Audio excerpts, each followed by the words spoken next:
Hello my dear friends, this is a PaintyKat. My name is Catherine. When we're learning how to paint on a canvas, not each painting we really like, isn't it? On some canvases I'm just trying, maybe learning something. This is actually not mine. This is a canvas, this is painting of my daughter. She was really young when she was tried acrylic for first, and for her it was really interesting to try brushes and palette knives as well. So here you can actually find, you can see here interesting and different areas, and let's see what we can to do with it and how to prepare canvas that was already used once for painting, how we can use it for another painting. It's actually will help you to save money as well, because canvas can be repainted many times. So you can see right now I have a sponge, and it's just water. You can see it's totally dried. Actually this painting was created a couple of years ago, and here I have areas, background, table. It's like a still life, right? It was done very smooth, but this cup, I think, or maybe it's a glass, I have no idea, it was done with a palette knife, so it's have a really visible structure. Actually I already polished it a little bit, but I also prepared for you this palette. Here I left acrylic. I let it dry, so let's try it with a sponge as well, wet one, so you can see it's dried already. So how to deal with those areas you already done with the palette knife, you don't like it, we have to remove it first, because brush strokes done with a heavy body, it's really visible on a canvas even if you're repainting it, and yeah, we have to remove all brush strokes that have a visible volume. So for first I can recommend for you to use just a normal knife. Just be sure you are not trying to remove it completely till the very white base. Layer by layer, imagine you taking just a tiny bit. Again, no need to damage canvas.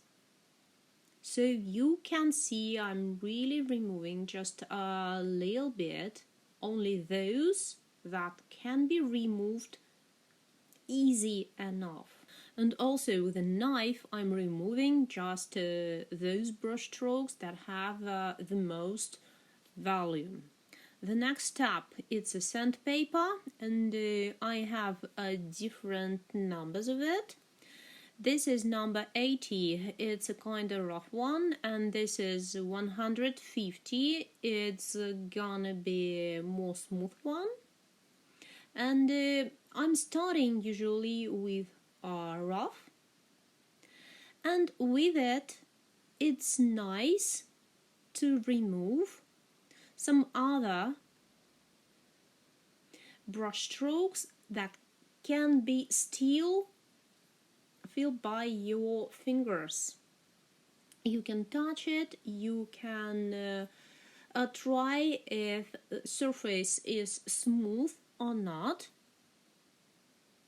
and after it's almost smooth, it's really nice to finish it, to polish it completely with a sandpaper with a smaller grain. So let's take a canvas. Today I'm gonna demonstrate on this one how to possible to give a second life, or maybe a third chance for a canvas to become a beautiful, maybe a landscape. Well, I clean it right now. It was dusty a little bit because again this painting was done by my daughter when she was about 12 maybe. Right now she is 17, and it's polished already a little tiny bit, as I can see, but still some brush strokes on the glass, on the cap. It's bumpy, so I have to polish it with a rough number first. Let me show it to you. So yeah, you can see visible brush strokes. Also important moment.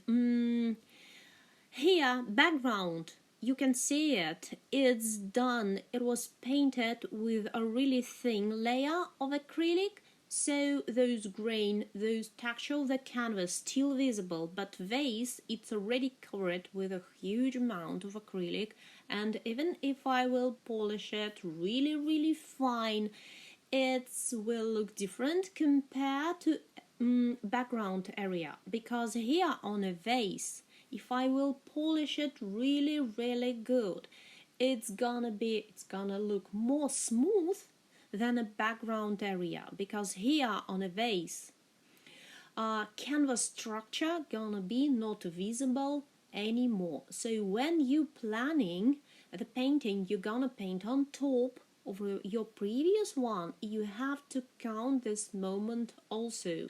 Well, how I like to avoid this moment, this visible difference between areas, I like to create painting with heavy brush strokes, maybe with a palette knife. So landscape I will create on a next step here on this canvas will be done with a thick layer, maybe with a visible brush strokes. So for me it's not that important if canvas similar on each area, or maybe some areas looking more or less smooth. Also important moment when you removing acrylic, be careful, don't scratch too hard, because if you will scratch more than needs, you will damage also canvas by itself. So you have to check if white canvas became more visible. When you're scratching, you have to stop.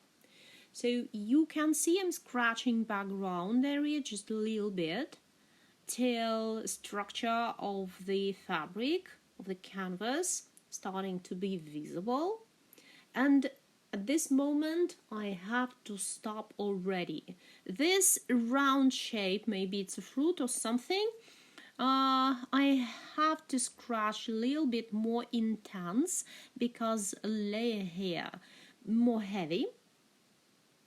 So see those white grains, like a white dots. As soon as it became visible, I have to stop. Yellow table, it's also have a thicker layer of acrylic on it, so I changed number for more rough one, number of a sandpaper. So I scratched it a little bit with it and completed with fine sandpaper with a small one. That's it. It's a similar basically everywhere, and only a cup feels like a little bit different when I'm trying to touch it. It's a really more smooth because all heavy brush strokes, I clean it and I polished it till the very smooth surface. Next moment, I'm gonna paint a landscape on top with a soft acrylic. I like it more. And you can see here, background was done with very dark colors. And if I'm planning to use a light blue, maybe some other light colors, this dark looking background will be visible through it, because acrylic, especially soft one, It's have some issue with the coverage. It's giving not 100% heavy coverage from the first try, so we have to prepare a little bit more. I'm gonna use a tape just to prevent canvas from the sliding under the camera. I like to do it usually because you know, sometimes kids like to come to me and check what I'm doing here. Also, I like to fix it because sometimes, you know, I have to do something else in the process. I can stand up and go and then get back to painting, so I can touch and change a position of the canvas. I don't really like it, so anyway, I like to fix it really nice with a tape. And you can see how I'm fixing. Tape not going on top of the canvas, on the front area. It's only touching a very thin side of the canvas. It's a canvas on board. That's it. It's done. So yeah, next step here, we have to cover it with white. Actually, it can be gesso if you like to, acrylic gesso, but honestly, it's just enough to cover it with a white acrylic. So this way you don't need to buy gesso separately.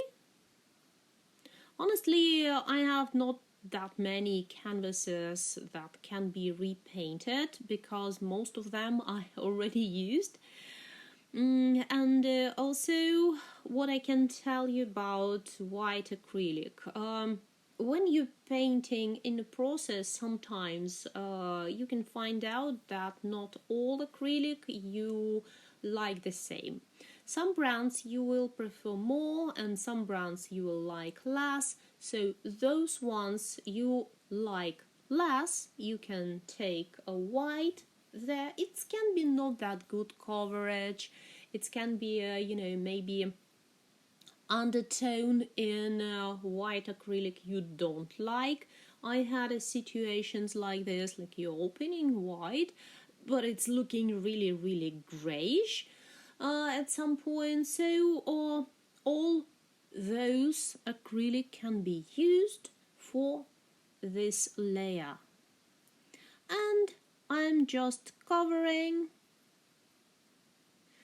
all canvas with white. I'm really trying to feel structure of the canvas good.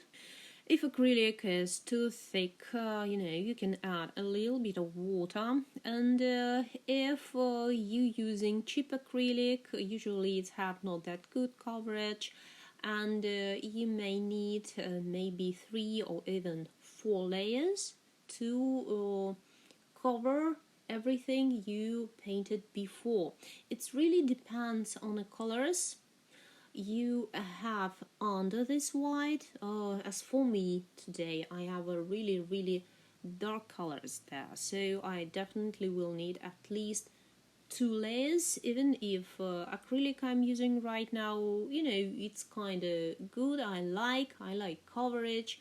I'm just already running out of acrylic in this tube. That's why I'm actually using it. And by the way, you can still see this cup, right? This difference can be visible if you have the situation similar to mine, with a background done with a very thin layer with no heavy brush strokes, and a vase or maybe some other elements done with brush strokes with a volume. So yeah, you will have some spots, same as me. But if you, for example, if you wanna repaint canvas that have a painting with a thin layer everywhere, it's gonna be totally fine. On top you can create whatever you like. Right now canvas looking almost white, and you may think like it's enough. You know what? Let's dry it with a hairdryer and you will see that layer will become more thin, and you will start to see picture again.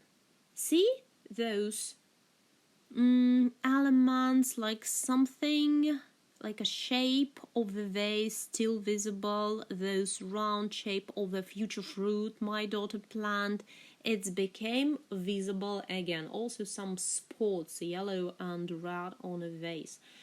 So I have to cover it again. Why acrylic became more thin?